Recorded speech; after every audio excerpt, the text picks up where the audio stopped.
Hey crew, I've got the key to this 25 Aston Martin DBX 707, and today we're going to see what it's like to live with. Starting with the spacing in my driveway, which is 16 feet wide by 19.5 feet long. I've got the DBX parked maybe 5 inches in from the edge, sitting next to a new AMG CLE 53 that I'm also reviewing. That one is parked at a bit of an angle here. Back tire is just 2 or 3 inches in from the edge. With that spacing, there is plenty of room to walk between the vehicles. Both have those power folding door mirrors that do help, and there's just enough room to wheel a wagon through for our kiddos, but not a double wide stroller. The nose of the DBX is hovering just over the gutter at the front of my driveway, and at the back, that means there is ample space to walk in front of the hedge on the path to my front door. When first hopping in with the key fob on me, I can press in on any of these 4 door handles and that will unlock all 4 doors. I'll do that for the driver door, press at the front, pull at the back of the handle, and I'll wait until I'm parked next to someone in a lot to show you the real door opening space. For now, let me just mention that you can stop these doors wherever you want to and they will hold that spot, allowing you to maximize your entry alley to the cabin. And the ride height of the DBX is just perfect for me at 6 feet to slide in horizontally.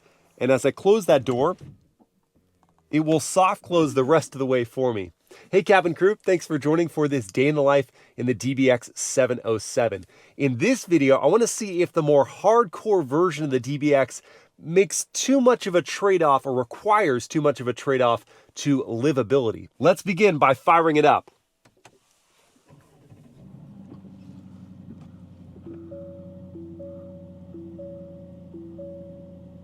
There's that twin-turbo V8 come to life. See the front end lift up a little bit from its access height, and the windshield wipers flicked on to remove all that excess water on the windshield. Now let's go listen to the idle from outside the car.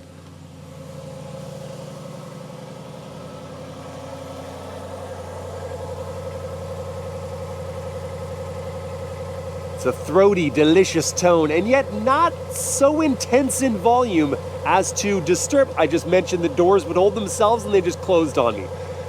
Not so intense in volume as to disturb your neighborhood if you had this car left on warming up early before your commute. Oh, by the way, I do have these curb ramps set up here to help with the clearance issue of the gutter at the front of the driveway, but that's really not necessary for the DBX. It's got plenty of ride height. Before we roll out, let me show you where I would stick the items I bring with me every day. Like my smartphone, which is sitting on the wireless charging pad here. Inside the console, I've got my sunglasses, wallet, and a granola bar, and I'm not worried about the lenses being scratched up for the sunglasses because it is completely felt lined, although I wouldn't mind sunglass storage maybe above my head. That would be nice.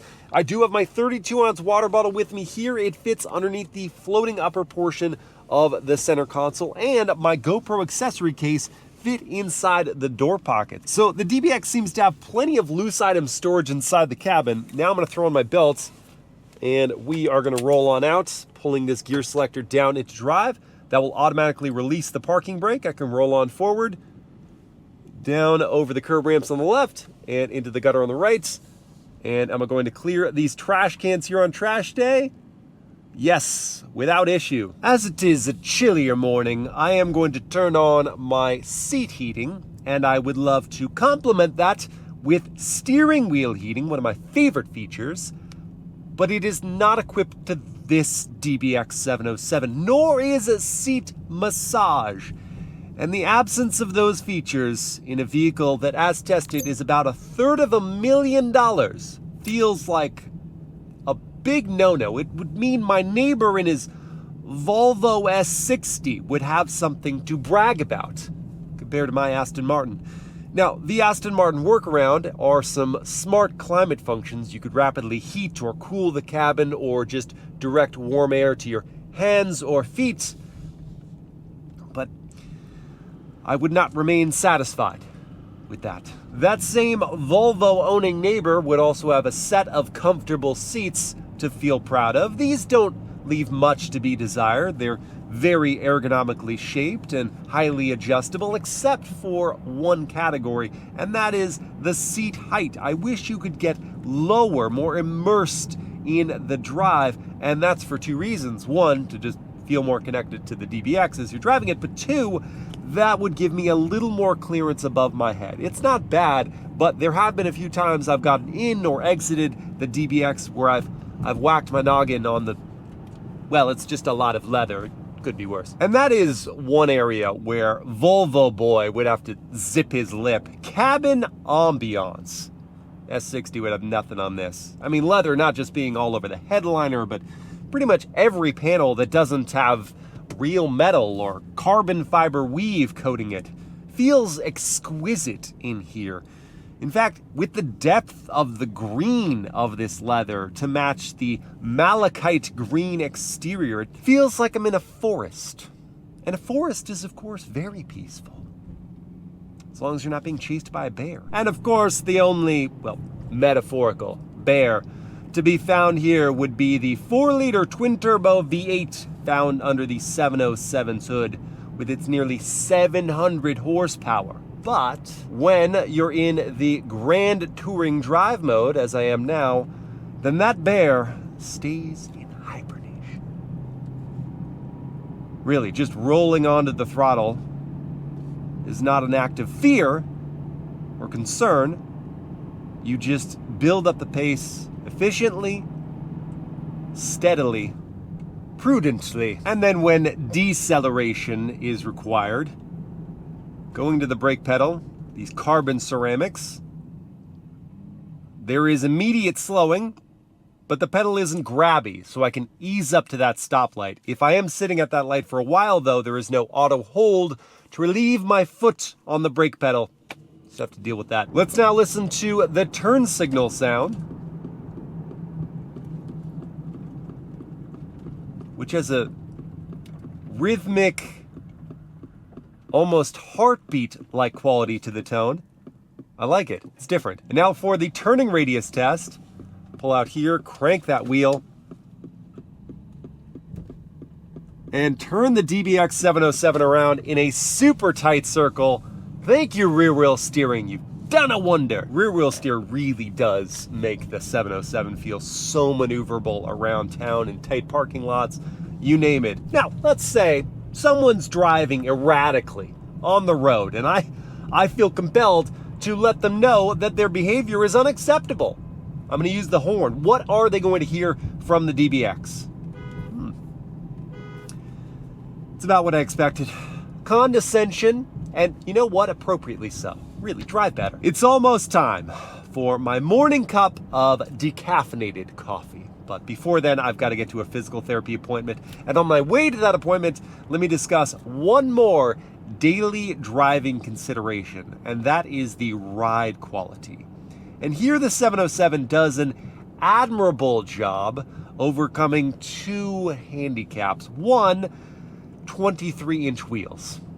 They're beautiful, they look awesome, but yeah, they do limit the natural absorption of the tire sidewall. And 2, the suspension being stiffened up for this more hardcore version of the DBX. What that amounts to is a ride that is a little jittery over uneven portions of road, but the suspension still manages to extract the harshness of impacts, so you stay, for the most part, relaxed. All right, it's time to go get my shoulder mended here at Ignite Physio. Oh yeah, I'm gonna have that good sore feeling tomorrow and probably the rest of the day. Now, it is time for coffee. It's also pretty much time for lunch, so I think I'm gonna check both of those boxes here at Rye Goods. That does mean it's time to park this bad boy, and what better space than right next to a bright yellow Cybertruck. Someone thinks that looks good. I don't. I'm gonna pull it into reverse now. With the gear selector, that prompts a high-res backup camera system. The camera angle is awfully low, and that makes it a little harder to see those parking lines, but the trajectory lines and the bird's eye view does help. You can hear those parking sensors going now. Agitated. They look agitated in orange and red and squiggly lines. And stop before touching that giant carbon fiber diffuser. That would be expensive. Let's get coffee and food. Aw, Cybertruck go bye-bye. Can't believe I missed that.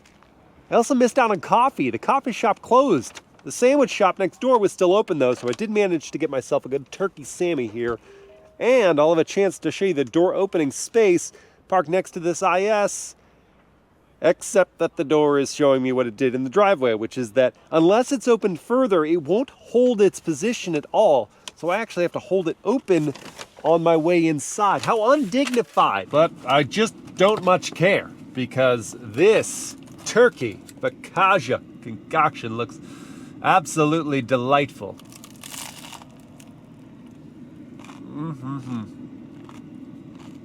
Ooh, the sandwich was delicious. And I got avocado all over me. But I haven't given up on coffee. So I'm gonna stop in here at one of my favorite spots, Raised by Lions Coffee. And there we are, an iced decaf latte. Not because I need it, but because I want it. And look, a cup holder has appeared. Perfect. One thing I do actually need are some goods from Costco. So I'm gonna make that run right now. All right, let's see what the DBX can do with a bulky Costco load. First, I'm going to remove this leather-lined luggage cover, and because it's not flat, it won't sit flatly on the floor. That won't work for all the Costco items, so this is going to go in the back seat. Oh, looks like a bird left me a little present. Now, after some selective stacking, I'm going to attempt to close the lid. Eventually, there we go, and it all fits. And heck, if I wanted to make these rear seats useful again, I could remove the cargo cover and just relay it on top of all the items. Now, after returning my carts, like a responsible adult, not one of those people, cool blue Ineos Grenadier. Anyway, I can confirm that the DBX 707 is Costco approved. And the visibility, which is normally quite good except for a blind spot at the C-pillar, is still really solid even with all the items stacked high in the back. I can see over the top of that laid-on cargo cover. The door mirrors are nice and large, and they do have blind spot monitoring to show as well. Yesterday, we looked at drivability and practicality. Today, we're taking a peek at performance and commutability. I'm gonna start with a real-world 0 to 60 test. I've got my race box set up here to record. I need to be in the Sport Plus drive mode for launch control. And to activate that, I just hold my foot on the brake, pin the throttle, build up the revs, and let it go. And there's 60 in 3.09 seconds. My breakfast wasn't ready for that one. Keep it down. The acceleration is intense. But that's not all, because the 707 loves twisty bits of road, showing off its agility, its capability of getting that 697 horsepower to the ground via the all-wheel drive system and limited slip differential. And then on the other end of things, we've got the carbon ceramic brakes to keep the momentum in check. Oh, the V8 sounds so good. Now, I am still aware of the high center of gravity in this vehicle, more so than some competitors, like the Cayenne Turbo GT. It's just the sensation through the chassis. It's not quite as hunkered down. Still incredibly capable though. The steering loads up appropriately as you add lock. And the shove out of curves is immense. Oh man, still worthy of taking that back road home from work. And then some.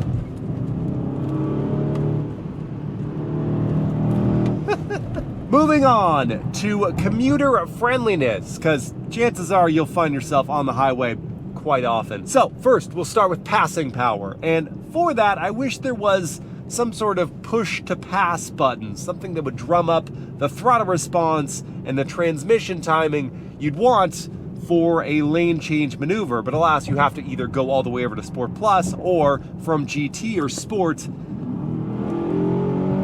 you do have to put your foot pretty firmly in it. But then you get everything you could ever ask for to put yourself in the lane of your choosing. And after you've found that lane, let's say you want to settle back down to a cruising velocity and listen to the cabin volume at these speeds.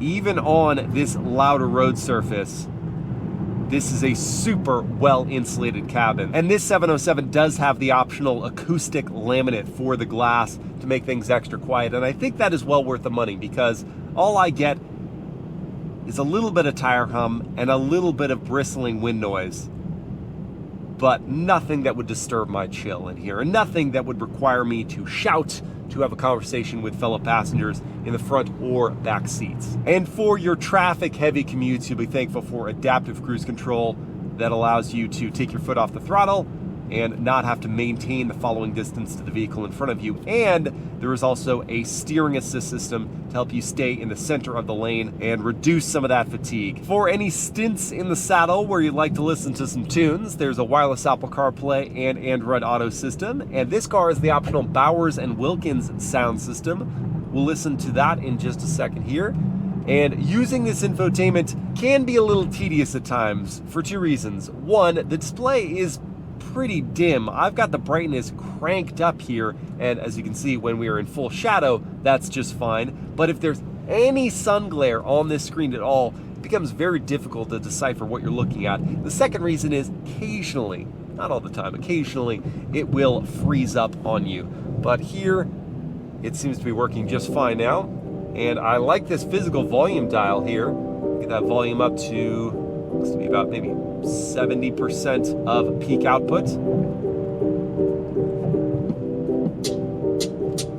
Let's go a little more, maybe 80.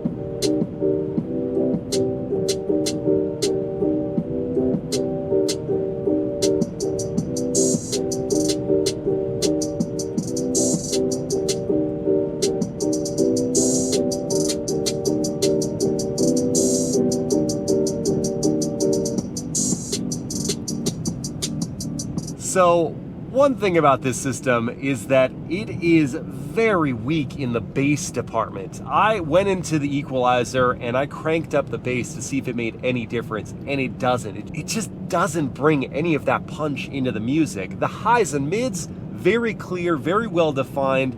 So this system really suits itself to certain types of music, but if you're someone who loves bass heavy tunes, this one isn't for you. Whilst enjoying a snack, I figured I'd show what the back seats are like in this DBX. So behind my seat at 6 feet tall, I've got plenty of knee room. The foot pockets are nice and large. I've got excellent thigh support here, and my head clears the roof by a lot. There's also plenty of light being brought in from this big glass panel. If I wanted to try out the middle seat, I would have to get over this big drive shaft hump.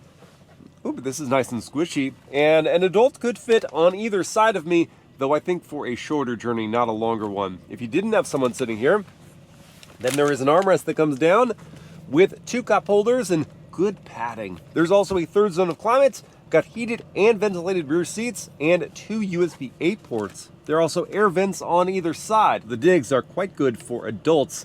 Let's see about installing car seats for kids. Well, I wouldn't say no to a couple extra degrees of opening angle for the rear doors, but I can still get these car seats in without too much trouble. And on this side, installing the rear-facing base is as simple as removing this leather cover from the lower latch anchors. To install the forward-facing car seat, I did need to remove the cargo cover and raise the adjusting headrest to access the top tether. Now, after I click in the rear-facing car seat, I can see what that does to my legroom up front.